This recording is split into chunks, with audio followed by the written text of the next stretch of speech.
Let's look at force 3. Okay? Force 3, is there a substitute to the concept of a supermarket today? There is no substitute.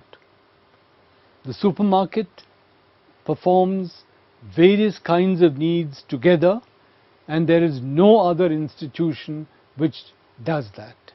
Therefore, there is no substitute to the supermarket as of now. Because there are no substitutes, the supermarket industry is very attractive. And let's give it a +1. So, force 3 is +1. Now, let's look at the bargaining power of buyers. Okay, that's force 4. Who are the buyers? The buyers are you and me, right? The buyers are people like us who visit supermarket chains to buy products. Now, when you visit a supermarket chain, do you buy a high proportion of their products? Or the supermarket, Walmart would probably have tons and tons of cereals, but you are buying a few kilograms, right? It would have millions and millions of soaps, but you are buying a few, 2 or 3 soaps. So, the proportion of product bought by the buyer is very low. And because the proportion of product bought is low, therefore, the bargaining power of the buyer is low, right? So let's give +1 to attractiveness of the industry, right? Now, how many alternate suppliers are there? Okay. Now, we are talking about a situation where Walmart enters India. Walmart is the only supplier.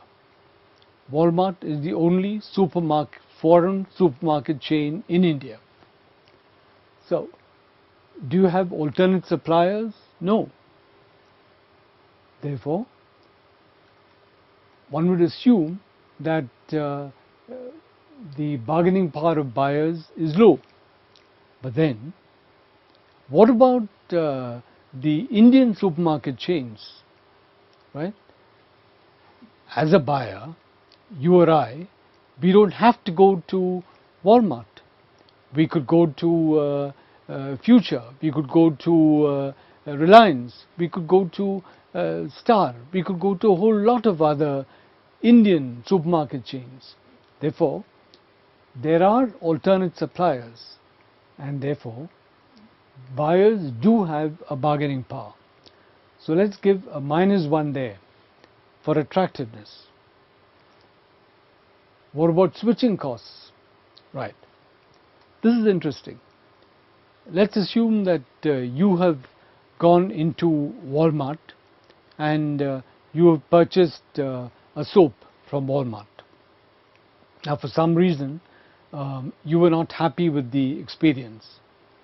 Is it difficult for you next time you want a soap to go to Future's shop? No, it's not, right? It's simple. So, switching costs here, in the case of the supermarket industry, the switching cost for the buyer, is very low. There's hardly any switching cost, and therefore, the buyer has a high bargaining power, and therefore, the industry is not so attractive for the firm. So let's give it a -1. So cumulatively, when you look at force 4, the bargaining power of buyers, the cumulative score here is -1. So the industry is not all that attractive when you look at the bargaining power of buyers. Now, we are looking at the bargaining power of suppliers, right?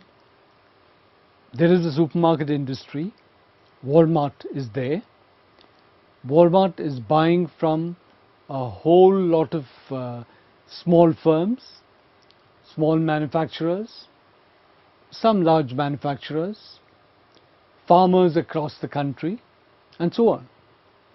Now, what is the bargaining power of these suppliers vis-a-vis Walmart? Walmart is buying huge quantities of products from the suppliers. Each individual supplier is meeting a very small portion of that.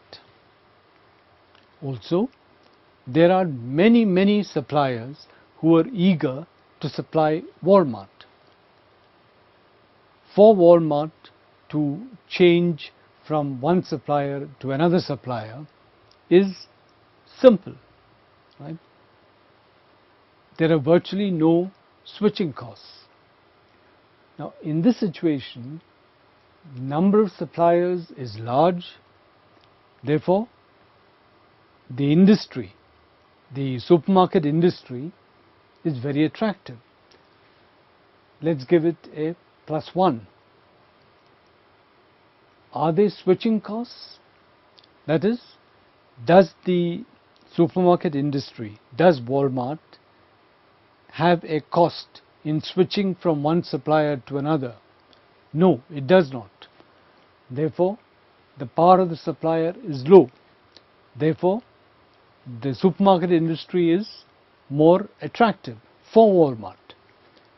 Let's give it a +1 there. So, what is the attractiveness score for force 5? +2, right?